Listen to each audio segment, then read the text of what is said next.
إن الحمد لله نحمده ونستعينه ونستغفره ونؤمن به ونتوكل عليه ونعوذ بالله من شرور أنفسنا ومن سيئات أعمالنا من يهده الله فلا مضل له ومن يضلله فلا هادي له ونشهد أن لا إله إلا الله وحده لا شريك له ونشهد أن سيدنا مولانا محمدا عبده ورسوله أرسله بالحق بشيرا ونذيرا صلى الله تعالى عليه وعلى آله وأصحابه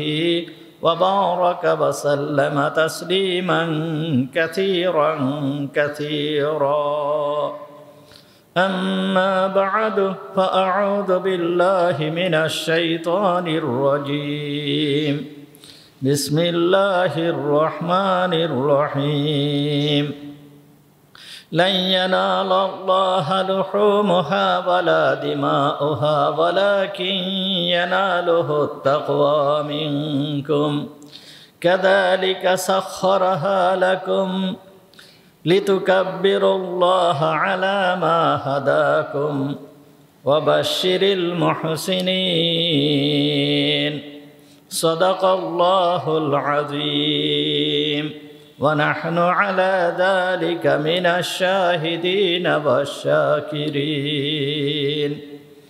اللهم صل على محمد وعلى آل محمد كما صليت على إبراهيم وعلى آل إبراهيم إنك حميد مجيد اللهم بارك على محمد وعلى آل محمد كما باركت على إبراهيم وعلى آل إبراهيم إنك حميد مجيد سبحانك لا علم لنا إلا ما علمتنا اللهم انفعنا بما علمتنا فعلمنا ما ينفعنا وزدنا علما رب اشرح لي صدري ويسر لي أمري واحلل عقدة من لساني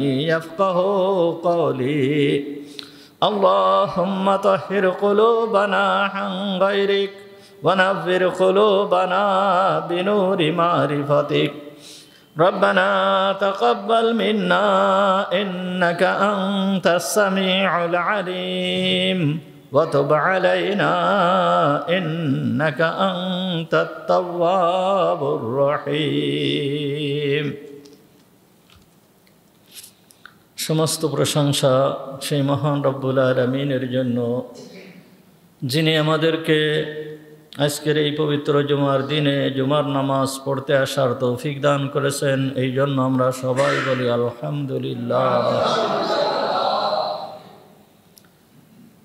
হজের মাস চলতেছে, শাওয়াল, জিলকদ, জিলহজ এবং রজব মাস, এই চারটা মাস আল্লাহ তাআলা বেশি সম্মানীয় করেছেন। আল্লাহ তাআলার হিসাবে এক বছরে 12টা মাস। কুরআনুল কারীমের ভিতরে আল্লাহ তাআলা বলতেছেন যে এক বছরে 12টা মাস, এই 12টা মাসের ভিতরে 4টা মাস আল্লাহর নিকট বেশি সম্মানীয়। 3টা পরপর মিলিত, সেই 3টা হচ্ছে শাওয়াল, যুলকাদা, যুলহিজ্জা, অর্থাৎ শাওয়াল মাস, জিলকদ মাস, জিলহজ মাস আমরা যাকে বলি। আর 4র্থ নাম্বার মাস হচ্ছে রজব মাস, যেই রজব জুমাদাল উলা এবং শাবানের মাঝখানে যেই মাস, এই রজব মাস। এই 4 মাস আল্লাহ তাআলার কাছে বেশি সম্মানীয়। আরবদের নিয়ম ছিল তারা বিভিন্ন সময়ে যুদ্ধ বিগ্রহের ভিতরে লিপ্ত থাকত। এই 4 মাসকে আল্লাহ তাআলা যেহেতু সম্মানীয় ঘোষণা করেছেন, এই জন্য এই 4 মাস তারা যুদ্ধ বিগ্রহ থেকে বিরত থাকত, একে অন্যের সাথে যুদ্ধ বিগ্রহ করত না। এই 4 মাসের ভিতরে জিলহাজ মাসের প্রথম যে 10 দিন আছে, এই 10 দিন আল্লাহ তাআলার নিকট অধিক প্রিয়।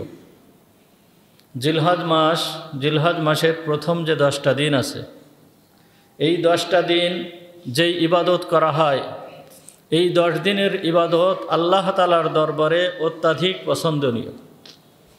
তিরমিজি শরীফের ভিতরে হাদিস আসছে, হযরতে আবু হুরায়রা রাদিয়াল্লাহু তাআলা আনহু থেকে হাদিস বর্ণিত, মুহাম্মদুর রাসূলুল্লাহ সাল্লাল্লাহু আলাইহি ওয়াসাল্লাম বলেন, মা মিন আইয়ামিন আহাব্বা ইলাল্লাহি আইয়ুতাআব্বাদা লাহু ফিহা মিন আশরি যিল হিজ্জাহ। আল্লাহ তাআলার নিকট সবথেকে প্রিয়তম দিন, যেই দিনে আল্লাহ তাআলার ইবাদত করা হয়, এইটা হচ্ছে জিলহজ মাসের 10 দিন। ইয়াদিলু সিয়ামা কুল্লি ইয়াউমিন মিনহা বিসিয়ামি সানা। এর প্রত্যেক দিনের রোজা, অর্থাৎ জিলহজ মাসের প্রতিটা দিনের রোজা, জিলহজ মাসের 10 দিনের প্রথম 10 দিনের প্রতিটা দিনের রোজা, 1 বছর রোজার সমান নেকি রাখে। অর্থাৎ যেই ব্যক্তি একটা রোজা রাখবে, আল্লাহ তাআলা তাকে 1 বছর রোজা রাখার সমান সওয়াব দান করবে। তাহলে জিলহজ মাসের এই প্রথম যে 10 দিন আছে, প্রথম 10 দিনের প্রত্যেকটা দিন একটা রোজা রাখলে 1 বছর রোজা রাখার সওয়াব পাওয়া যাবে। ওয়া কিয়ামা কুল্লা লাইলাতিন মিনহা বিকিয়ামি লাইলাতিল কদর। আর মুহাম্মদুর রাসূলুল্লাহ সাল্লাল্লাহু আলাইহি ওয়াসাল্লাম বলেন, জিলহজ মাসের এই 10 দিনের প্রত্যেকটা রাতের ইবাদত লাইলাতুল কদরের ইবাদতের সমান। তাহলে এই জিলহজ মাসের যে এই 10টা দিন, এই 10টা দিনের মূল্য আল্লাহ তাআলার কাছে অনেক বেশি। এই জন্য এই 10 দিনের ইবাদত আল্লাহ তাআলার কাছে অনেক প্রিয়। এই হাদিস ছাড়াও আরও বহুত হাদিস আছে, এবং কুরআনুল কারীমের ভিতরে থেকে জানা যায় যে আল্লাহ তাআলা সূরা ফাজরের ভিতরে আল্লাহ তাআলা কসম করে বলতেছেন, ওয়াল ফাজরি ওয়া লায়ালিন আশর, ফজরের কসম এবং 10 রাতের কসম।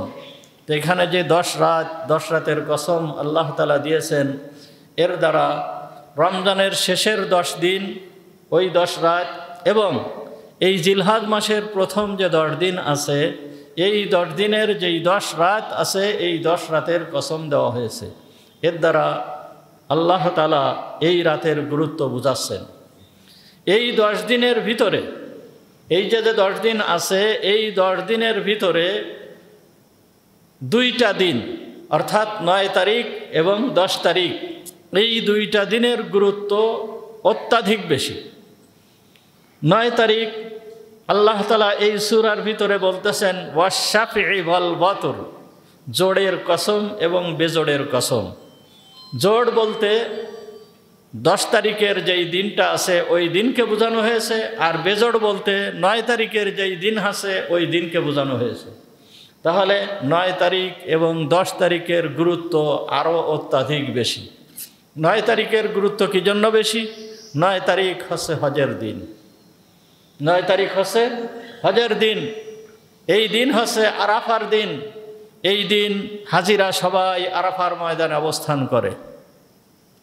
আরাফার ময়দান এমন একটা দিন যে এই হজের দিন, এই দিন ইবলিস শয়তান সে নিজের উপরে মাটি ছুঁড়তে থাকে, নিজের মাথায় মাটি ছুঁড়তে থাকে, আর সে ক্রন্দন করতে থাকে এবং বলতে থাকে যে আমি আদম সন্তানকে বিভিন্ন প্রকার ধোঁকা দিয়ে গুনাহ করায় তাদের মাজা ভেঙে দিয়েছি, আর আজকের এই দিনে তারা আল্লাহর দরবারে তওবা করে আমার মাজা ভেঙে দিয়েছে।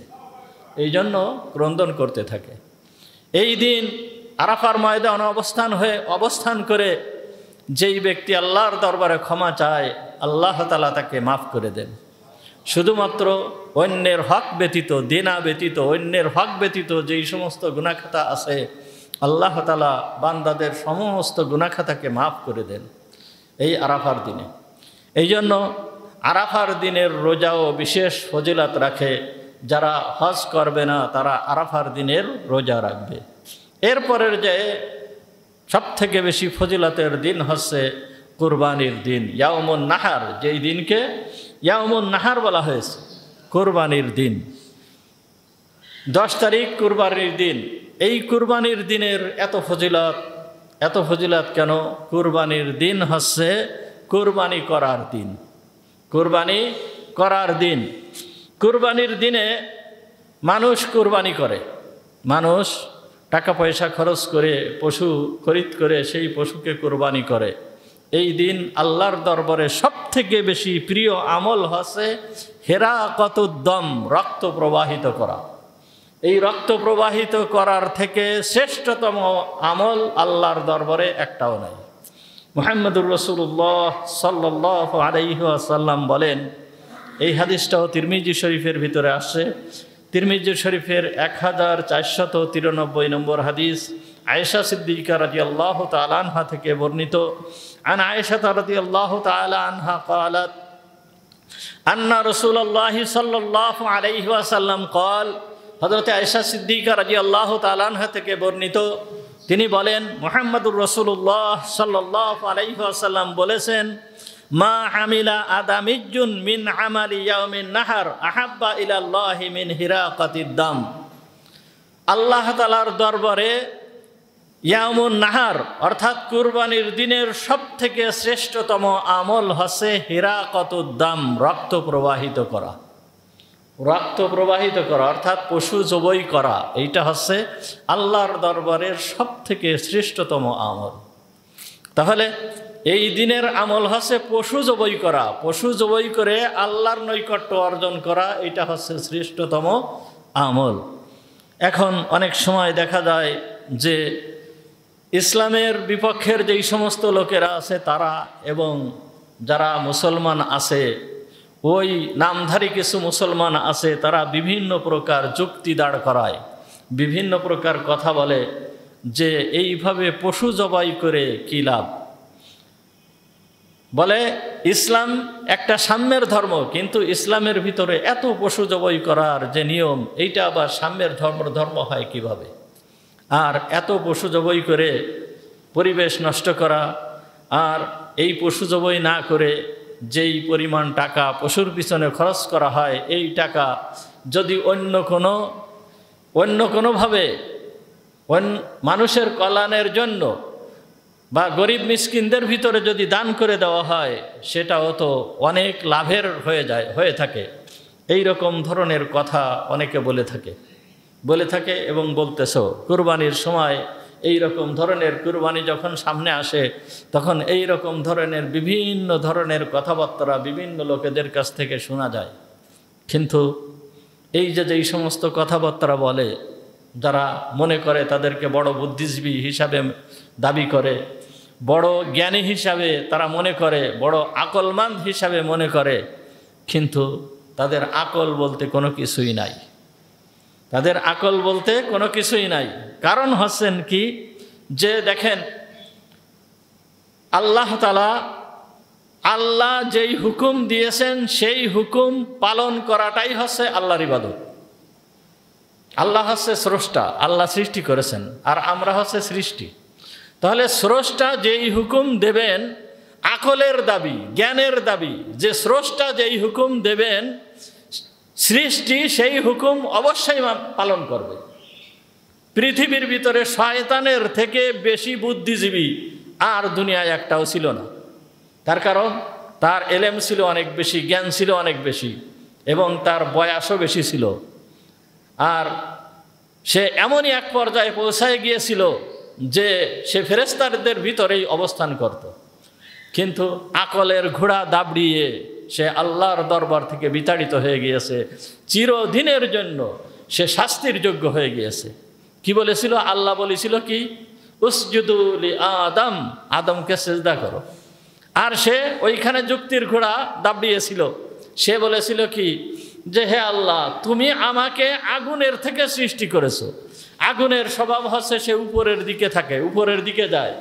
আর আদমকে তুমি মাটি থেকে সৃষ্টি করেছো, মাটির স্বভাব হচ্ছে সে নিচেই থাকে। সুতরাং যে উপরের দিকে যায়, যে উপরে থাকে, সে নিচের দিকে যে যায় ওকে আবার কিভাবে সৃষ্টির সেজদা করে? খলাকতানি মিন নার ওয়া খলাকতাহু মিন তিন, তুমি আমাকে আগুনের থেকে সৃষ্টি করেছো আর তাকে সৃষ্টি করেছো মাটি থেকে। আল্লাহ তাআলা ইবলিসের এই প্রশ্নের কোনো জবাব দেন নাই। ইবলিস এই কথা বলল, এই প্রশ্নের কোনো জবাব দেন নাই। কেন? যে তার সাথে এই জবাব দেওয়া খামাখা, এই জন্য ওই জবাবের ধার ধারেন নাই। আল্লাহ তাআলা শুধু এতটুকু বললেন যে আমি রব হয়ে তোকে যেই হুকুম করলাম সেই হুকুম তুই কি জন্য অমান্য করলি? ও খুরুজ, তুই বের হয়ে যা, তুই এইখান থেকে বের হয়ে যা। সুতরাং যুক্তির ঘোড়া দাবড়িয়ে সে বাঁচতে পারে নাই। সে সারা জীবনের জন্য মালউন হয়েছে, অভিশপ্ত হয়েছে। সুতরাং আল্লাহর হুকুমের সামনে যুক্তির ঘোড়া দাবড়ানো যাবে না। আর তারপরও সব থেকে শ্রেষ্ঠতম যুক্তি তো এইটাই কি, আল্লাহ তাআলা পশু জবাই করা তো দূরের কথা, নিজের জীবনকে আল্লাহ তাআলা জবাই করার জন্য বলে দিয়েছেন। কুরবানি তো তাই, কি কুরবানির হুকুমটা তো তাই। হযরত ইব্রাহিম আলাইহিস সালামকে আল্লাহ তাআলা কি বললেন? ইব্রাহিম, তুমি তোমার প্রিয় পুত্র ইসমাইলকে তুমি কুরবানি করো। দেখেন এইখানে আল্লাহ তাআলা যে হুকুম দিলেন ইসমাইলকে কুরবানি করার জন্য। ইসমাইল একটা নাবালেগ শিশু, সে একটা নাবালেগ শিশু, সে এখনো বালেগ হয় নাই, বড় হয় নাই। কোনো শিশুকে হত্যা করা এইটা কি আসলে যুক্তিসঙ্গত? যে কোনো আইনে বলেন কেউ শিশুকে হত্যা করতে পারে না, যুদ্ধের সময়ও শিশুকে হত্যা করতে পারে না, কোনো অবস্থায় শিশুকে হত্যা করতে পারে না। কিন্তু আল্লাহ তাআলা হযরতে ইব্রাহিমকে হুকুম দিলেন কিসের জন্য? তোমার নিজের সন্তান ইসমাইলকে তুমি জবাই করো, আমার নামে তোমার উৎসর্গ করতে হবে। এই হুকুম আল্লাহ তাআলা হযরতে ইব্রাহিম আলাইহিস সালামকে দিলেন। তো এই যে বাচ্চা সন্তান, এই বাচ্চা সন্তানকে আল্লাহ তাআলা জবাই করার হুকুম দিলেন। কেন, কিভাবে দিলেন? ওই বাচ্চার সৃষ্টিকর্তাকে আল্লাহ, ওই বাচ্চাকে সৃষ্টি করছে কে? আল্লাহ। যে যাকে হুকুম দিছেন ইব্রাহিম, এই ইব্রাহিমকে সৃষ্টি করছে কে? আল্লাহ। তা যেই জিনিস যার থেকে প্রাপ্ত, যেই জিনিস যার থেকে প্রাপ্ত, সে যদি সেই জিনিসকে যা করতে বলে এইটা করাটাই তো আকলের দাবি, এইটা করাটাই তো জ্ঞানের দাবি, এইটাই তো জ্ঞান বলে। আমি যার কাছ থেকে যেই জিনিস প্রাপ্ত হয়েছি সে যদি সেই জিনিস যেইভাবে ব্যবহার করতে বলে, যা করতে বলে তাই তো করতে হবে, এইটাই তো জ্ঞানের দাবি, এইটাই তো আকলের দাবি। সুতরাং ইব্রাহিম আলাইহিস সালামকে যখন হুকুম করলেন যে তুমি কি করো, তোমার সন্তানকে জবাই করো, তোমার সন্তানকে কুরবানি করো, ইব্রাহিম আলাইহিস সালাম কোনো কথা বলেন নাই, কোনো কথা বলেন নাই। এক বাক্যে ইসমাইলকে জবাই করার জন্য চলে গিয়েছেন।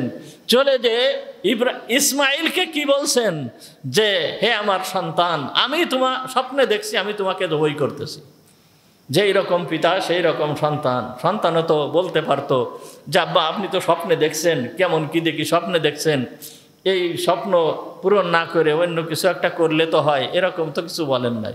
বরঞ্চ উনি বলছেন, ইসমাইল আলাইহিস সালাম তার পিতাকে বলতেছেন ইয়া আবাতি ফাআল মা তুমার, হে আমার সম্মানীয় পিতা, যেহেতু আপনি স্বপ্নে দেখছেন, আপনার স্বপ্নটা ওহী, আপনার স্বপ্ন হচ্ছে আল্লাহ তাআলা আপনাকে নির্দেশ দিয়েছেন, সুতরাং আপনাকে আল্লাহ তাআলা যেই নির্দেশ দিয়েছেন সেই নির্দেশ আপনি পালন করুন। ইসমাইল আলাইহিস সালামকে ইব্রাহিম আলাইহিস সালাম জবাই করা শুরু করলেন। কিন্তু মহান আল্লাহ তাআলার কুদরত, আল্লাহ তো আর সন্তানকে জবাই দেখতে চান না। আল্লাহ চান তার মনের ভিতরের কি অবস্থা, সে সন্তানের প্রতি তার মায়া বেশি না আল্লাহর প্রতি তার মায়া বেশি।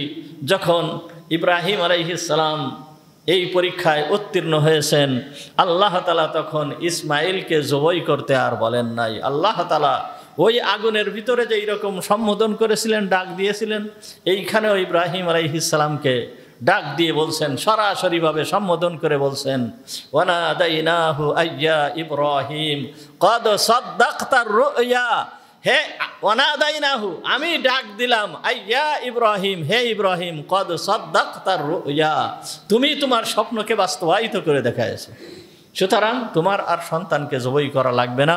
আল্লাহ তাআলা জান্নাত থেকে দুম্বা পাঠিয়ে দিলেন, সেই দুম্বা হযরতে ইব্রাহিম আলাইহিস সালাম জবাই করলেন, কুরবানি করে দিলেন। এইটাই তো হচ্ছে কুরবানির মূল উদ্দেশ্য, এইটাই হচ্ছে কুরবানির মূল উদ্দেশ্য। সুতরাং কুরবানি আল্লাহর জন্য কুরবানি করতে হবে। চাই আল্লাহ আমার জীবনও যদি চায় তাহলে আমার জীবনকেও কুরবানি করে দিতে হবে। মাল চাইলে মালকে কুরবানি করে দিতে হবে, সময় চাইলে সময়কে কুরবানি করে দিতে হবে। আল্লাহ যা চাবে তাই তো কুরবানি করে দিতে হবে। আল্লাহ যেইটা চাবে, তার কারণ সব কিছুই আল্লাহর দেওয়া। সময় অর্থাৎ হায়াত, আমার যে হায়াত, এই হায়াতটাও আল্লাহর দেওয়া। আমার জীবনটাও আল্লাহর দেওয়া। আল্লাহ যে আমাদেরকে ধন সম্পদ দান করেছেন, এইটাও আল্লাহ তাআলার দেওয়া। সুতরাং আল্লাহ যা চাইবে সেইটাই দিয়ে দিতে হবে। এইটাই হচ্ছে জ্ঞানের দাবি, আকলের দাবি হচ্ছে এইটা। আল্লাহর দেওয়া জিনিস আল্লাহ যখন যেইভাবে বলবেন সেইভাবেই দিয়ে দিতে হবে। এই জন্য আল্লাহ তাআলা হযরত ইব্রাহিম আলাইহিস সালামকে যে কুরবানি করতে বলেছিল, ইব্রাহিম আলাইহিস সালাম নিজের সন্তানকে কুরবানি করে দেখিয়ে দিয়েছেন। সেইখান থেকেই এই কুরবানি আমাদের উপরে চলে আসতেছে, তা কুরবানি এটা হচ্ছে হিরাকাতুদ্দাম, রক্ত প্রবাহিত করা। অন্য কোনো বিশ্লেষণ চলবে না, অন্য কোনো ব্যাখ্যা চলবে না। মুহাম্মদুর রাসূলুল্লাহ সাল্লাল্লাহু আলাইহি ওয়াসাল্লাম বলছেন হিরাকাতুদ্দাম, রক্তকে প্রবাহিত করতে হবে। এই রক্ত প্রবাহিত করা, এইটা হচ্ছে কুরবানি। তাছাড়া মহান রব্বুল আলামিন কুরআনুল কারীমের ভিতরে আল্লাহ তাআলা পরিষ্কারভাবে বলতেছেন, সূরা হজের ভিতরে বলতেছেন, ওয়ালিকুল্লি উম্মাতিন জাহালনা মানসাকান, ওয়ালিকুল্লি উম্মাতিন, প্রত্যেক জাতির জন্য আমি বানিয়ে দিয়েছি মানসাকান, মানে কুরবানি। এই কুরবানি করা প্রত্যেক জাতির জন্য আমি নির্ধারণ করে দিয়েছি। কি জন্য?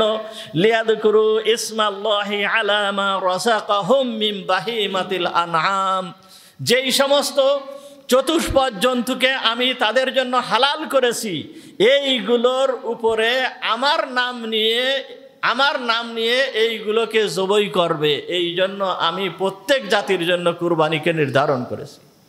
এটাও আল্লাহ তাআলার একটা নিদর্শন।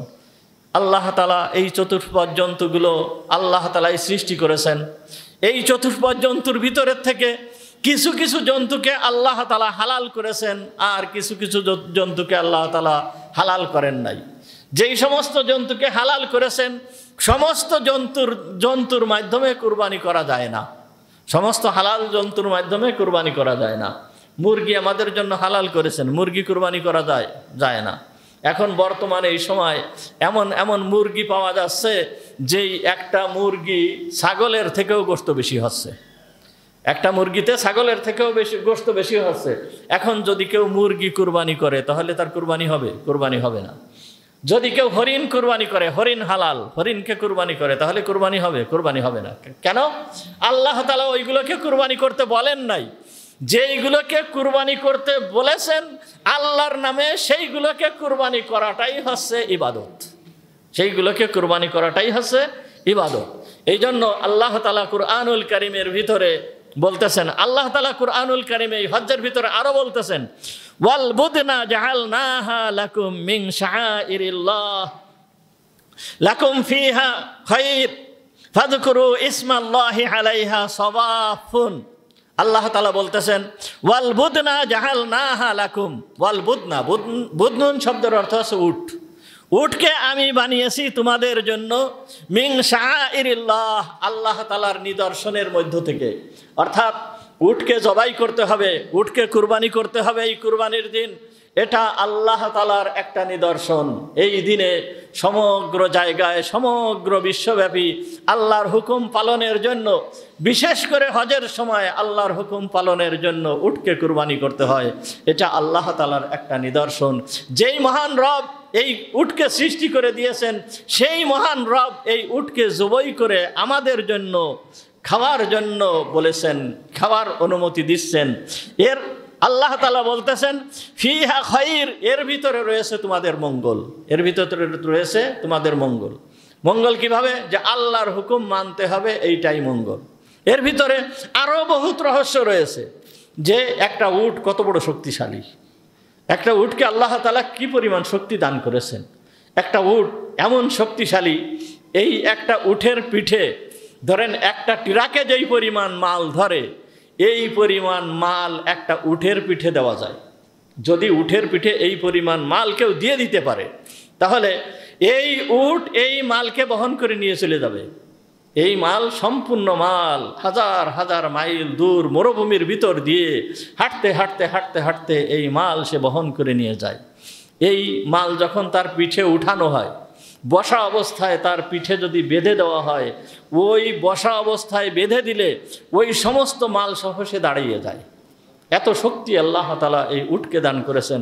কিন্তু আশ্চর্যের বিষয় যে আল্লাহ তাআলা বলতেছেন লাআল্লাকুম তাশকুরুন, যে তোমরা শুকরিয়া আদায় করবে। কি শুকরিয়া আদায় করবে?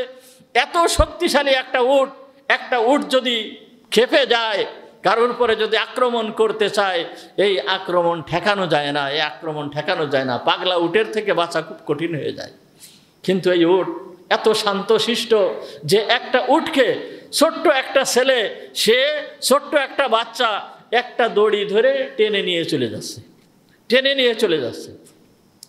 এমন ট্রেনিং, এমনভাবে সে মানুষের অনুসরণ করে।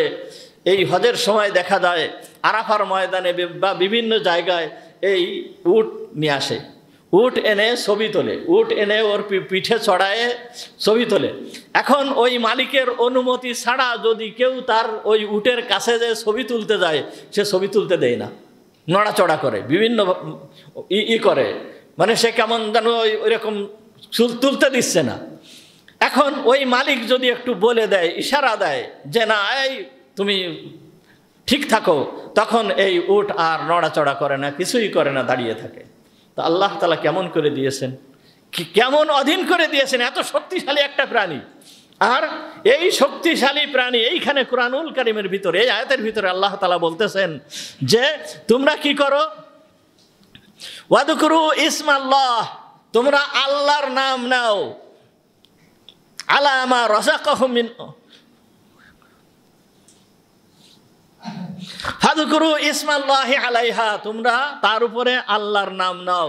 সওয়াফুন, তারা দাঁড়ানো অবস্থায়, তারা যেই উট দাঁড়িয়ে থাকে, ওই দাঁড়ানো অবস্থায় উটকে জবাই করতে হয়, অর্থাৎ এইখানে কেটে দিতে হয়। এটাকে বলা হয় নাহর। আর সাধারণত গরুকে বলা হয়, গরুকে জবাই করা, ওইটাকে বলা হয় জবা। আর উটকে বলা হয় নাহর। ফাসাল্লি লিরাব্বিকা ওয়ানহার ইন্না আ'তাইনাকাল কাউসার। ফাসাল্লি লিরাব্বিকা ওয়ানহার, তুমি ওয়ানহার নহর করো, অর্থাৎ উটের দাঁড়ানো অবস্থায় এইখানে কেটে দিতে হয়। এইভাবে উট দাঁড়ায় থাকে আর ওইভাবে নহর করতে হয়। তা এইটাকে নহর বলা হয়। তা আল্লাহ তাআলা বলতেছেন আল্লাহর নাম নিয়ে তোমরা এই উটকে নহর করো। এই উটকে এইভাবে নহর করা হচ্ছে। একটা উট দেখতেছে আর একটাকে নহর করা হচ্ছে, একটা দেখতেছে আর একটাকে নহর করা হচ্ছে। এইভাবে এই সমস্ত উট যদি মানুষের উপরে খেপে যেত, আক্রমণ করত, তাহলে এই মানুষ কি উটগুলোকে জবাই করতে পারতো? কখনোই পারতো না। আল্লাহ তাআলা বলতে চাচ্ছেন, হে আমার বান্দারা, তোমরা দেখো এই উটগুলোকে তোমরা শুধু একটু খেতে দাও, শুধু একটু পানি পান করাও। এই যেই জিনিস খেতে দিচ্ছ, এইগুলোকে তোমরা সৃষ্টি করো নাই, এইগুলোকে আমি সৃষ্টি করেছি। এর ঘাসকে আমি সৃষ্টি করেছি। এ যে পানি পান করে, এক সময়ে হয়তো দেখা যাচ্ছে কি 30-40 লিটার পানি এক সময় পান করতেছে উট। এই পানিকেও তোমরা সৃষ্টি করো নাই, আমি সৃষ্টি করছি। তোমরা এইগুলোকে বিভিন্ন জায়গা থেকে একটু জোগাড় করে এনে দাও। এনে দেওয়ার পরে তোমরা শুধু তাকে একটু খেতে দাও, তার থাকার জন্য একটু ব্যবস্থা করে দাও। এইটুক করার কারণে এই উটটা তোমাদের জন্য জীবনকে দিয়ে দিতে সে সামান্যতম দ্বিধাবোধ করলো না। এই উটটা জীবন দিয়ে দিতে তোমাদের জন্য দ্বিধাবোধ করলো না। গরুকে জবাই করতেছো, গরু তোমাদের জন্য জীবন দিয়ে দিতেছে। মহিষকে জবাই করতেছো, মহিষ তোমাদের জন্য জীবন দিয়ে দিতেছে। তোমরা সামান্য একটু খাবারের ব্যবস্থা করো। আর আমি তোমাদের জন্য কত কি করেছি। আমি তোমাদের সমস্ত কিছুর ব্যবস্থা আমি করতেছি। সুতরাং হে আমার বান্দারা, তোমরা আমার জন্য কি করতেছো? তোমাদেরও তো উচিত আমার জন্য জীবন দিয়ে দেওয়া। আমার জন্য যদি তোমরা জীবন দিয়ে দাও, এই সমস্ত প্রাণীরা তোমাদের জন্য জীবন দিয়ে দিতেছে, এদের কোনো প্রতিদান তোমরা দিচ্ছ না। কিন্তু তোমরা যদি আমার জন্য জীবন দিয়ে দাও, তোমাদের জন্য রয়েছে বড় পুরস্কার, মহা পুরস্কার। আল্লাহ তাআলা কুরআনুল কারীমের ভিতরে বলতেছেন, সূরা হুদের ভিতরে আল্লাহ তাআলা বলতেছেন, ইন্নাল্লাহা আশতারা মিনাল মুমিনিনা আনফুসাহুম ওয়া আমওয়ালাহুম বিআন্না লাহুমুল জান্নাহ। আল্লাহ তাআলা তোমাদের জান এবং মালকে খরিদ করে নিয়েছেন জান্নাতের বিনিময়ে। আল্লাহ তাআলা তোমাদের জান এবং মালকে খরিদ করে নিয়েছেন কি? জান্নাতের বিনিময়ে। অর্থাৎ তোমাদের মাল এবং তোমাদের জীবন এইটা আল্লাহ নিয়েছেন, কিনে নিয়েছেন। কিসের বিনিময়ে? জান্নাতের বিনিময়ে। জান্নাতের বিনিময়ে খরিদ করে নিয়েছেন। এইখানেও বহুত কথা। জান্নাত এত দামি জিনিস, এই দামি জিনিস দিয়ে তোমার জান এবং মালকে খরিদ করে নিয়েছে। আর যেই জিনিস তুমি আল্লাহর কাছে বিক্রি করে দিয়েছো, এই জিনিস তো তোমার ইচ্ছা মতন তুমি ব্যবহার করতে পারো না, আল্লাহর ইচ্ছা মতনই ব্যবহার করতে হবে, আল্লাহর ইচ্ছা মতনই ব্যবহার করতে হবে। সুতরাং কুরবানির দাবি হচ্ছে কি? কুরবানির দাবি হচ্ছে নিজেকে উৎসর্গ করা। পশু তো দূরের কথা, নিজেকে উৎসর্গ করা, এইটাই হচ্ছে কুরবানির দাবি। কিন্তু এই কুরবানির সময় আল্লাহ তাআলা আমাদের থেকে আমাদের জীবন চাচ্ছেন না, শুধুমাত্র কি চাচ্ছেন? আমাদের থেকে কিছু উৎসর্গ করা, অর্থাৎ কুরবানি দেওয়া। কিছু টাকা পয়সা দিয়ে পশু খরিদ করে বা পশু লালিত পালিত করে এই পশুটাকে আল্লাহর নামে জবাই করা, এইটাই হচ্ছে কুরবানির মূল উদ্দেশ্য। হুজুর আকরাম সাল্লাল্লাহু আলাইহি ওয়াসাল্লামকে সাহাবায়ে একরাম রিদওয়ানুল্লাহি তাআলা আলাইহিমগণ জিজ্ঞেস করলেন। হাদিসটা সুনানে আবু দাউদের ভিতরে আসছে, আবু দাউদের 3127 নম্বর হাদিস। হুজুর আকরাম সাল্লাল্লাহু আলাইহি ওয়াসাল্লামকে সাহাবীগণ জিজ্ঞেস করলেন, ক্বালা আসহাবু রাসূলিল্লাহি সাল্লাল্লাহু আলাইহি ওয়াসাল্লাম, রাসূল সাল্লাল্লাহু আলাইহি ওয়াসাল্লামের সাথীগণ হুজুর সাল্লাল্লাহু আলাইহি ওয়াসাল্লামকে জিজ্ঞেস করলেন, ইয়া রাসূলুল্লাহ মা হাদিহিল আযাহি, হে আল্লাহর রাসূল, এই যে আযাহি অর্থাৎ পশু জবাই করা, কুরবানির দিনে যে পশু জবাই করা, এইটা কি? তখন হুজুর আকরাম সাল্লাল্লাহু আলাইহি ওয়াসাল্লাম বলতেছেন, সুন্নাতু আবিকুম ইব্রাহিম, এটা হচ্ছে তোমাদের পিতা ইব্রাহিমের সুন্নাত।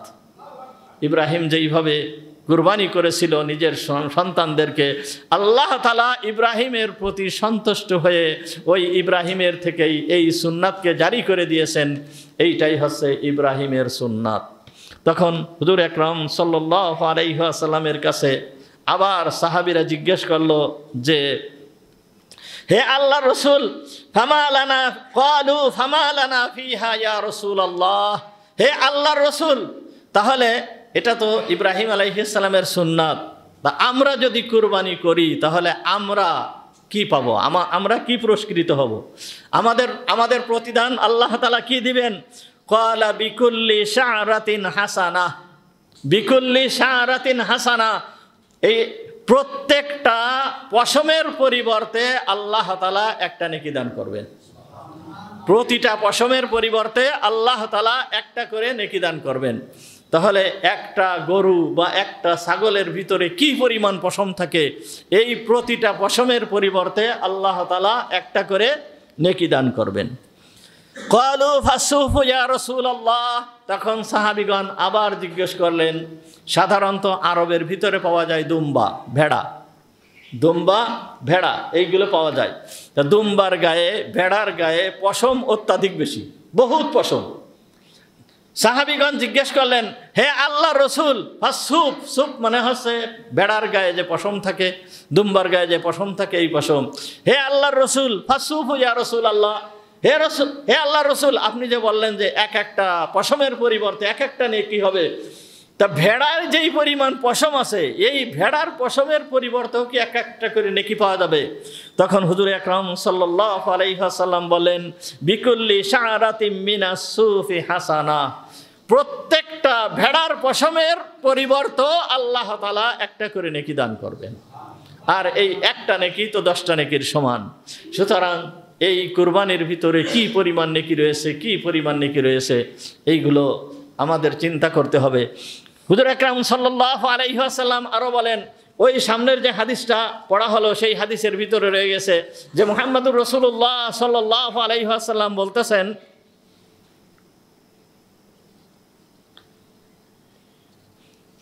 কুরবানির দিনের যে আমল সম্পর্কে আয়েশা সিদ্দিকা রাদিয়াল্লাহু তাআলা আনহার যে হাদিসটা বললাম, এই হাদিসটার ভিতরে আসছে যে কুরবানির দিনের সবথেকে শ্রেষ্ঠতম আমল হচ্ছে হিরাকাতুদ দম, রক্ত প্রবাহিত করা। রক্ত প্রবাহিত করা এটা হচ্ছে সবথেকে শ্রেষ্ঠতম আমল। কিন্তু এই যে রক্ত প্রবাহিত করলাম, রক্ত বের হলো, পশুর থেকে রক্ত বের হলো, রক্ত বের হওয়ার পরে পশুটা মারা গেল, মারা যাওয়ার পরে এই পশুটার যে গোশত, এই গোশত কি আল্লাহর কাছে পৌঁছায়? আল্লাহর কি গোশতের দরকার আছে? আল্লাহর কি চামড়ার দরকার আছে? আল্লাহর কি এই পশমের দরকার আছে? আল্লাহর এইগুলো কোনো কিছুর দরকার নাই। আল্লাহর এইগুলোর কোনো কিছুর দরকার নাই। আল্লাহর কাছে এইগুলো কোনো কিছু পৌঁছায় না। কিন্তু দেখেন, তারপরও আমরা পশু জবাই করার পরে আমাদের উপকারের জন্য, দুনিয়াবি উপকারের জন্য গোশত খাচ্ছি। গোশত খাচ্ছি না? চামড়া দিয়ে কাজ করতেছি, চামড়া দিয়ে বিভিন্ন ধরনের কাজ করতেছি, পশম দিয়ে কাজ করতেছি, তারপরে তার যে খুর, এইগুলো দিয়েও আমরা কি করতেছি? কাজ করতেছি। কিন্তু এমন এমন জিনিস পশুর ভিতরে রয়েছে, দেখেন যে এই পশুর অনেক জিনিস আমাদের কোনো কাজে আসে না। সাধারণত গরুর যেই চামড়া আছে, এই গরুর যে পশম আছে, এই পশমগুলো সাধারণত কাজে আসে না। তারপরে খুরের উপরের যে অংশ আছে, যে কালো যে অংশ, এই অংশটাও সাধারণত কাজে আসে না। তা আল্লাহ তাআলা মুহাম্মদুর রাসূলুল্লাহ সাল্লাল্লাহু আলাইহি ওয়াসাল্লাম বলতেছেন যে গোশত তো খাবে, গোশত তো খেয়ে ফেলাবে মানুষ, চামড়া তো ব্যবহার করবে, এরপরেও এই পশুর যেই সমস্ত অতিরিক্ত যেই জিনিসগুলো বাদ দেওয়া হয়, এইগুলো সম্পর্কে হুজুর আকরাম সাল্লাল্লাহু আলাইহি ওয়াসাল্লাম বলতেছেন, ইন্নাহু লা ইয়াতি ইয়াউমাল কিয়ামাতি বিকুরুনিহা, এই পশুটার যেই শিং থাকবে, এই শিংকে কিয়ামতের ময়দানে উপস্থিত করা হবে। ওয়া আশআরিহা, এই পশমকে কিয়ামতের ময়দানে উপস্থিত করা হবে।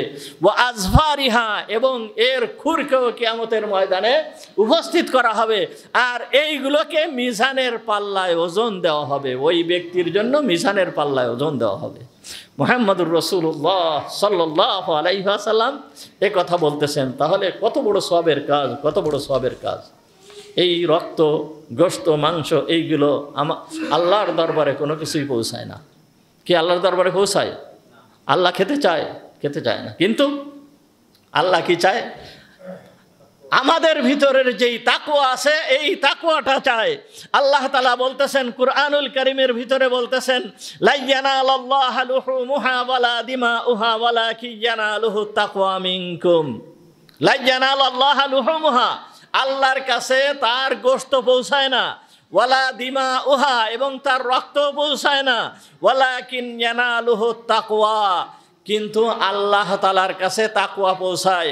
এই বান্দা, তুমি কোন নিয়তে কুরবানি করতেছো, কোন নিয়তে তুমি কুরবানি দিচ্ছ, এইটাই আল্লাহ দেখে, এইটাই আল্লাহ দেখে, এইটাই আল্লাহ চায়। আল্লাহ দেখে যে এই বান্দাকে আমাকে সন্তুষ্ট করার উদ্দেশ্যে কুরবানি দিতেছে, নাকি তার মনে অন্য কোনো উদ্দেশ্য আছে। আল্লাহ তাআলা এইটাই দেখেন। সুতরাং কুরবানি করার 1 নম্বর উদ্দেশ্য, 1 নম্বর শর্ত হচ্ছে যে কুরবানি হতে হবে একমাত্র আল্লাহ তাআলার জন্য, আল্লাহকে সন্তুষ্ট করার জন্য, আল্লাহকে রাজি খুশি করার জন্য কুরবানি হতে হবে। আল্লাহকে সন্তুষ্ট করার জন্য যদি কুরবানি না হয়, তাহলে এই কুরবানি আল্লাহর দরবারে গ্রহণযোগ্য হবে না। প্রত্যেকটা আমল, যত আমল আছে, প্রত্যেকটা আমল, এই আমলগুলো ইখলাস অনুযায়ী আল্লাহ তাআলা এই আমলগুলোর বদলা দেন। দেখেন, সাহাবীরা যেই আমল করেছেন, এই আমলের সমান কারোর আমল হবে না, কেউ আমল করতে পারবে না। তার কারণ সাহাবীদের ইখলাসের মতন ওই রকম ইখলাসওয়ালা আমল আমাদের পক্ষে করা সম্ভব না, আমরা করতে পারবো না। কেন? সাহাবীরা এইভাবেই আমল করেছেন। কিভাবে আমল করেছেন? মুহাম্মদুর রাসূলুল্লাহ সাল্লাল্লাহু আলাইহি ওয়াসাল্লাম নিজেই বলতেছেন, এই হাদিসটা বুখারী শরীফের ভিতরে আসছে।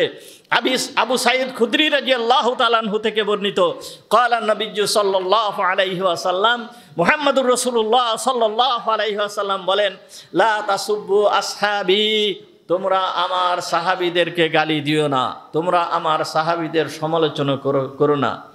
ফালাউ আন্না আহাদুকুম আনফাকা মিসলা উহুদিন যাহাবান, তোমাদের ভিতরের থেকে কেউ যদি উহুদ পাহাড় পরিমাণ স্বর্ণ দান করে, কি উহুদ পাহাড় পরিমাণ স্বর্ণ দান করে। উহুদ পাহাড় কি কত বড় পাহাড়? 9 কিলোমিটার তার দূরত্ব, দৈর্ঘ্য 9 কিলোমিটার লম্বা এই উহুদ পাহাড়। এই উহুদ পাহাড় কত উঁচু, যারা হজ উমরায় গিয়েছেন দেখে আসেন, মদিনার এক সাইড পুরো জোড়া রয়েছে উহুদ পাহাড়। এই মুহাম্মদুর রাসূলুল্লাহ সাল্লাল্লাহু আলাইহি ওয়াসাল্লাম বলতেছেন যে আমাদের ভিতরের কেউ যদি উহুদ পাহাড় পরিমাণ স্বর্ণ দান করে, এ মা বালাগা মুদ্দা আহাদিহিম, এই তোমরা সাহাবীরা যারা দান করেছো, মুদ মানে 1 মুদ পরিমাণ যে শস্য, অর্থাৎ 1 পৈকে 1 কুচি যে শস্য জমির ফসল তোমরা দান করেছো, এর পরিমাণও পৌঁছাইতে পারবে না। ওয়ালা নাসিফাহু, তার অর্ধেক পরিমাণও পৌঁছাইতে পারবে না। তাহলে উহুদ পাহাড় পরিমাণ স্বর্ণ দান করেও সাহাবীদের 1 মুদ পরিমাণ যে শস্য দান করেছে এর সমপরিমাণ হবে না। তার কারণ কি? তাদের যে ইখলাস, ওই রকম ইখলাস আমাদের ভিতরে আনা সম্ভব নয়, আমরা আনতে পারবো না। সাহাবীদের ভিতরে ইখলাসের তারতম্য ছিল না, একজনের সাথে আরেকজনের তারতম্য ছিল না। কি একজনের ইখলাস আরেকজনের ইখলাসের তুলনা চলে? এই ইখলাসের তারতম্য ছিল না। দেখেন হযরতে আবু বকর সিদ্দিক রাদিয়াল্লাহু তাআলা আনহু, হযরতে ওমর রাদিয়াল্লাহু তাআলা আনহুর ভিতরে, হযরতে আবু বকর সিদ্দিক আর ওমর দুইজন সাহাবী, এই দুইজন সাহাবী তো উচ্চ পর্যায়ের সাহাবী। ওমর রাদিয়াল্লাহু তাআলা আনহু কি কম দরজার সাহাবী? অনেক উচ্চ পর্যায়ের সাহাবী না? এই সাহাবীদের ভিতরে এই হাদিসটাও সুনানে তিরমিজির ভিতরে আসছে, যে মুহাম্মদুর রাসূলুল্লাহ সাল্লাল্লাহু আলাইহি ওয়াসাল্লাম তবুকের যুদ্ধে যেই সময়, এই তবুকের যুদ্ধের অভিযানে যেই সময় যান, তখন হুজুর সাল্লাল্লাহু আলাইহি ওয়াসাল্লাম সাহাবীদের থেকে চাঁদার দাবি করলেন যে তোমরা যার কাছে যা আসো এই যুদ্ধের জন্য চাঁদা এনে আমার কাছে উপস্থিত করো। এই সময় সাহাবীরা তাদের নিজেদের সাধ্য অনুযায়ী মুহাম্মদুর রাসূলুল্লাহ সাল্লাল্লাহু আলাইহি ওয়াসাল্লামের কাছে ধন সম্পদ এনে দিয়েছিল। হযরতে উসমান গনি রাদিয়াল্লাহু তাআলা আনহু, উনি এই যুদ্ধের 4 ভাগের 1 ভাগ যেই খরচ, এই খরচ উনি একাই বহন করেছিলেন। তাহলে ওনার দানের পরিমাণ কি পরিমাণ ছিল? এখন এই অবস্থায় হযরতে ওমর রাদিয়াল্লাহু তাআলা আনহু নিজেই বলতেছেন, দেখেন ওমর রাদিয়াল্লাহু তাআলা আনহু নিজে কি বলতেছেন। তিরমিজি শরীফের হাদিস, হযরতে ওমর রাদিয়াল্লাহু তাআলা আনহু বলতেছেন, সামি'তু ওমর ইবনুল খাত্তাব ইয়াকুল আমারানা রাসূলুল্লাহ সাল্লাল্লাহু আলাইহি ওয়াসাল্লাম আন নাতাসাদদাকা, হুজুর আকরাম সাল্লাল্লাহু আলাইহি ওয়াসাল্লাম আমাদেরকে বললেন যে আমরা যেন দান করি। ওমর রাদিয়াল্লাহু তাআলা আনহু বলতেছেন, ফাওয়াফাকা যালিকা ইনদি মালান, এই সময় আমার কাছে কিছু মাল ছিল, বেশি মাল ছিল আমার কাছে, এই সময় কিছু বেশি মাল ছিল। ফাকুলতু আল ইয়াউমা আসবিকু আবা বকর, আমি আজকের এই দিনে আবু বকরের থেকে জয়ী হয়ে যাব, আবু বকরের থেকে অগ্রগামী হয়ে যাব। নেকির দিক দিয়ে আবু বকরের সাথে পারা যায় না, আবু বকরের সাথে ফেরে দি না, কিন্তু আজকের এই দিনে আমি আবু বকরের সাথে জয়ী হয়ে যাব। আবু বকর সিদ্দিক রাদিয়াল্লাহু তাআলা আনহু যেই নেকি করতেন, ওমর রাদিয়াল্লাহু তাআলা আনহু সবসময় প্রতিযোগিতা করতেন যে আবু বকরের অগ্রগামী হওয়ার জন্য, কিন্তু পেরে ওঠেন না। উনি মনে করছেন আজকে আমি জয়ী হয়ে যাব, তার কারণ আবু বকরের কাছে, আমার কাছে যেই পরিমাণ সম্পদ আছে এই পরিমাণ সম্পদ আবু বকরের কাছে নেই। তখন উনি বলতেছেন, তখন আমি কি করলাম, বাড়িতে গেলাম, বাড়িতে যে আমি আমার মালের অর্ধেক পরিমাণ আমি নিয়ে চলে আসলাম, আর অর্ধেক পরিমাণ বাড়িতে রেখে আসলাম। তা যখন আমি বাড়ির থেকে অর্ধেক পরিমাণ মাল নিয়ে হুজুর আকরাম সাল্লাল্লাহু আলাইহি ওয়াসাল্লামের কাছে আসলাম, আসার পরে হুজুর সাল্লাল্লাহু আলাইহি ওয়াসাল্লাম আমাকে জিজ্ঞেস করতেছেন, মা আবকাইতা লি আহলিক, হে ওমর, তুমি তোমার পরিজনের জন্য তুমি কি রেখে আসছো? তখন ফাকুলতু, আমি বললাম মিসলাহু, হে আল্লাহর রসুল, আমি অর্ধেক পরিমাণ নিয়ে আসছি আর অর্ধেক পরিমাণ আমার পরিবার পরিজনের জন্য রেখে আসছি। এরপর আবু বকর সিদ্দিক রাদিয়াল্লাহু তাআলা আনহু হুজুর আকরাম সাল্লাল্লাহু আলাইহি ওয়াসাল্লামের কাছে উপস্থিত হলেন।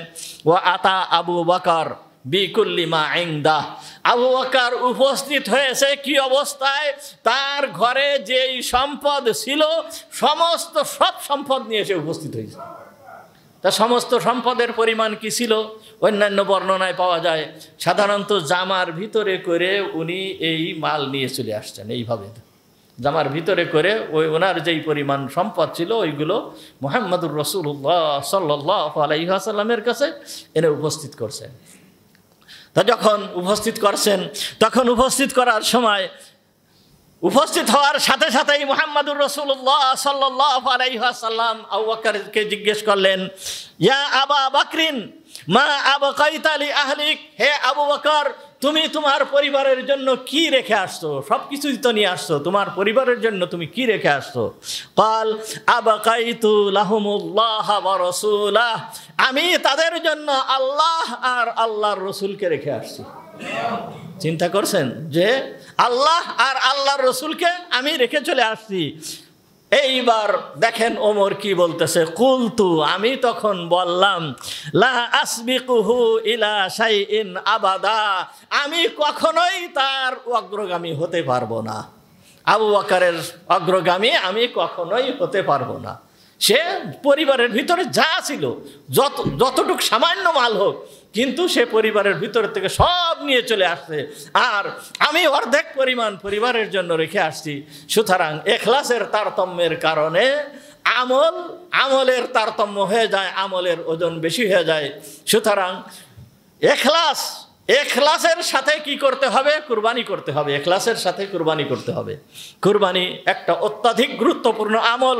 মুহাম্মদুর রাসূলুল্লাহ সাল্লাল্লাহু আলাইহি ওয়াসাল্লাম মদিনায় হিজরত করার পরে কুরবানি ওয়াজিব হয়েছে, কুরবানি ফরজ হয়েছে কোন সময়?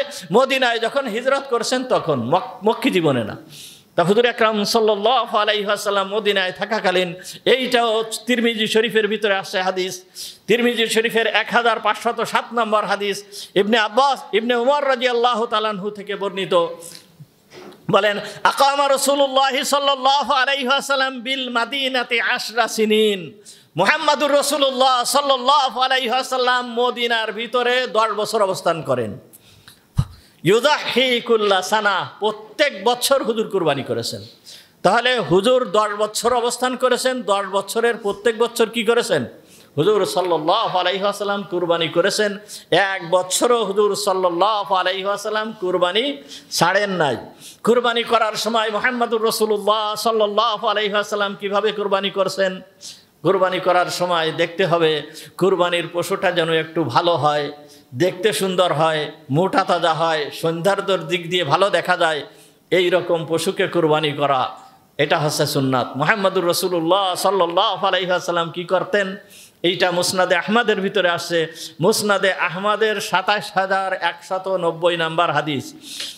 হুজুর আকরাম সাল্লাল্লাহু আলাইহি ওয়াসাল্লাম যখন কুরবানি করতেন, আন্না রাসূলুল্লাহ সাল্লাল্লাহু আলাইহি ওয়াসাল্লাম ইযা যাহা, যখন হুজুর সাল্লাল্লাহু আলাইহি ওয়াসাল্লাম কুরবানি করতেন, ইশতারা কাবশাইনি সামিনাইনি আকরানাইনি আমলাহাইনি, তখন হুজুর সাল্লাল্লাহু আলাইহি ওয়াসাল্লাম 2টা দুম্বা খরিদ করতেন। যেই 2টা দুম্বা মোটা তাজা হতো, যেই 2টা দুম্বার শিং খুব সুন্দর থাকতো, যেই 2টা দুম্বা দেখতে ভালো থাকতো, সাদা কালো ধরনের এই রকম ধরনের দুম্বা মুহাম্মদুর রাসূলুল্লাহ সাল্লাল্লাহু আলাইহি ওয়াসাল্লাম নিয়ে আসতেন, খরিদ করতেন। ফাইদা সাল্লা, যখন হুজুর সাল্লাল্লাহু আলাইহি ওয়াসাল্লাম ঈদের নামাজ আদায় করতেন, ওয়া খাতাবান নাস, এবং লোকেদেরকে খুতবা দিতেন, ঈদের নামাজ পড়ার পরে খুতবা দিতেন। এরপরে কি করতেন? ওয়া আতাবি আহাদিহিমা, ওই 2টার থেকে একটা দুম্বাকে হুজুর নিয়ে আসতেন। আনার পরে ওয়াহুমা কাইমুন ফিল মুসাল্লা, হুজুর সাল্লাল্লাহু আলাইহি ওয়াসাল্লাম ঈদগাহে থাকা অবস্থায় এই একটা দুম্বাকে নিয়ে আসতেন। ফা যাবাহা বিনাফসিহি, তখন তিনি নিজে হাতে ওইটাকে জবাই করতেন। নিজে হাতে ওই দুম্বাটাকে জবাই করতেন। জবাই করে মুহাম্মদুর রাসূলুল্লাহ সাল্লাল্লাহু আলাইহি ওয়াসাল্লাম কি বলতেন? আল্লাহুম্মা হাদা আন উম্মতি জামিহান মিম্মান শাহিদা লাকা বিল ওয়াহদানিয়্যা ওয়া শাহিদা লাকা বিল বালাগ। হে আল্লাহ, আমি এই পশুটাকে কুরবানি করলাম আমার ওই উম্মতের পক্ষ থেকে, যেই উম্মত তোমাকে একমাত্র রব হিসাবে মেনে নিয়েছে এবং আমাকে নবী হিসাবে মেনে নিয়েছে, তাদের পক্ষ থেকে আমি এই একটা কুরবানি করলাম। সুতরাং তুমি তাদের পক্ষ থেকে এই পশুটাকে কবুল করো। এরপর অন্য আরেকটা পশু, যেই দুইটার আরেকটা আনা হতো, আনার পরে ওইটাকেও মুহাম্মদুর রাসূলুল্লাহ সাল্লাল্লাহু আলাইহি ওয়াসাল্লাম জবাই করতেন। জবাই করে বলতেন, হাযা আন মুহাম্মাদিন ওয়া আলি মুহাম্মদ। হে আল্লাহ, এইটা হচ্ছে মুহাম্মাদের পক্ষ থেকে আর মুহাম্মাদের পরিবারের পক্ষ থেকে। তাহলে মুহাম্মদুর রাসূলুল্লাহ সাল্লাল্লাহু আলাইহি ওয়াসাল্লামের আমল ছিল প্রত্যেক বছর দুইটা করে দুম্বা উনি কুরবানি করতেন। 10 বছর প্রত্যেক বছর দুইটা করে দুম্বা কুরবানি করেছেন। একটা হচ্ছে আমাদের জন্য, সমস্ত উম্মতের জন্য, আর আরেকটা হচ্ছে মুহাম্মদুর রাসূলুল্লাহ সাল্লাল্লাহু আলাইহি ওয়াসাল্লামের নিজের জন্য। তাহলে হুজুর সাল্লাল্লাহু আলাইহি ওয়াসাল্লাম কুরবানিকে কত গুরুত্ব দিয়েছেন, কত গুরুত্ব দিয়েছেন। এরপরে যেই সময় হজ্জাতুল বিদা, এরপরে আরেকটা হাদিস আসছে যে মুহাম্মদুর রাসূলুল্লাহ ওইটা বলতে গেলে সময় থাকবে না। যাই হোক, মুহাম্মদুর রাসূলুল্লাহ সাল্লাল্লাহু আলাইহি ওয়াসাল্লাম হজ্জাতুল বিদা অর্থাৎ হুজুর আকরাম সাল্লাল্লাহু আলাইহি ওয়াসাল্লামের যেই শেষ হজ, এরপরে উনি আর বেঁচে ছিলেন না, এরপরে আর কুরবানি পান নাই। এই শেষ হজে মুহাম্মদুর রাসূলুল্লাহ সাল্লাল্লাহু আলাইহি ওয়াসাল্লাম 100টা উট কুরবানি করেছেন। এই হাদিসটাও মুসনাদে আবি ইয়ালার ভিতরে আসছে। নাহারা রাসূলুল্লাহ সাল্লাল্লাহু আলাইহি ওয়াসাল্লাম মিআতা বুদনাতান। হুজুর আকরাম সাল্লাল্লাহু আলাইহি ওয়াসাল্লাম 100 উটকে কুরবানি করেছেন বিদায় হজের দিন। বিদায় হজের দিন কত? ওই বিদায় হজের পরের দিন অর্থাৎ 10 তারিখে কতটা উট কুরবানি করেছেন? 100 উট কুরবানি করেছেন।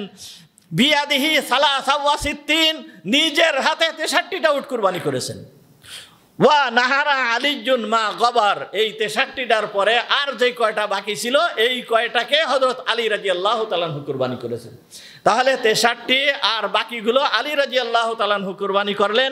কুরবানি করার পরে এর প্রত্যেকটা উটের থেকে এক এক পিস করে সামান্য সামান্য করে গোশত নিয়ে মুহাম্মদুর রাসূলুল্লাহ সাল্লাল্লাহু আলাইহি ওয়াসাল্লাম রান্না করলেন, সবাইকে দিয়ে রান্না করালেন। হুজুর নিজেও খালেন, আলী রাদিয়াল্লাহু তাআলা আনহুকে খাওয়ালেন। এই যে ঝোল ছিল, এই ঝোলও হুজুর খালেন, এই হাদিসের ভিতরে তাই আসছে। আসার পরে একজন সাহাবী জিজ্ঞেস করলেন যে, হে আল্লাহর রাসূল, এই যে কুরবানি আপনি করলেন, এই কুরবানিটা আলী আমিনা হাযা আমলিল আবাদ, এইটা কি শুধুমাত্র এই বছরের জন্য নাকি সারা জীবনের জন্য? সারা জীবন এই কুরবানি চলতে থাকবে?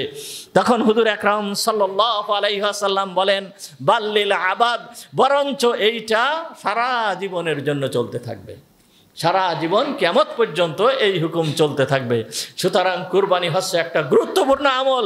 এই কুরবানি প্রত্যেকের করতে হবে, প্রত্যেকের করতে হবে, প্রত্যেকের করা উচিত। এর ভিতরে বহুত সব রয়েছে।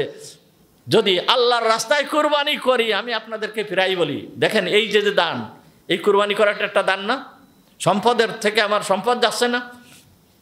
এটা কি? এই কুরবানিটা হচ্ছে ওয়াজিব কুরবানি। সাধারণত ওয়াজিব যেই জিনিস, ফরজ যেই জিনিস, এই জিনিসের সাথে নফলের কোনো তুলনা হবে না। কেউ যদি 1 কোটি টাকা দান করে দেয়, ধরেন 1 কোটি না, 1 কোটি না, 100 কোটি টাকা দান করতেছে কুরবানির দিন। কুরবানির দিন 100 কোটি টাকা দান করে দিল, সে বিভিন্ন কাজে দান করে দিল। আর একজন সে 10,000 টাকা খরচ করে একটা পশু কুরবানি করে দিল, ছাগল কুরবানি করলো। তাহলে ওই 100 কোটি টাকা দান করে যে সব সে পাবে, তার থেকে কোটি কোটি কোটি কোটি গুণ বেশি এই 10,000 টাকা কুরবানি দিয়ে ছাগল কুরবানি করা সে পাবে। তার কারণ এইটা হচ্ছে আল্লাহর পক্ষ থেকে নির্দেশ যে তোমার এইটাকে করতে হবে। সুতরাং কুরবানি করা এইটা আমাদের জন্য আল্লাহ তাআলার পক্ষ থেকে একটা বিধান। আমরা সবাই কুরবানি করার নিয়ত করব। কুরবানি করলে আল্লাহ তাআলা আপনার ভিতরে বরকত দান করবেন, আপনার সন্তানের ভিতরে বরকত দান করবেন, আপনার নিজের শরীরের ভিতরে বরকত দান করবেন, আপনার নিজের মালের ভিতরে আল্লাহ তাআলা বরকত দান করবেন। এটা আল্লাহ তাআলার ওয়াদা। ওয়া আখিরু দাওয়ানা আলহামদুলিল্লাহি রাব্বিল আলামিন। আমরা যারা সুন্নাত নামাজ পড়ি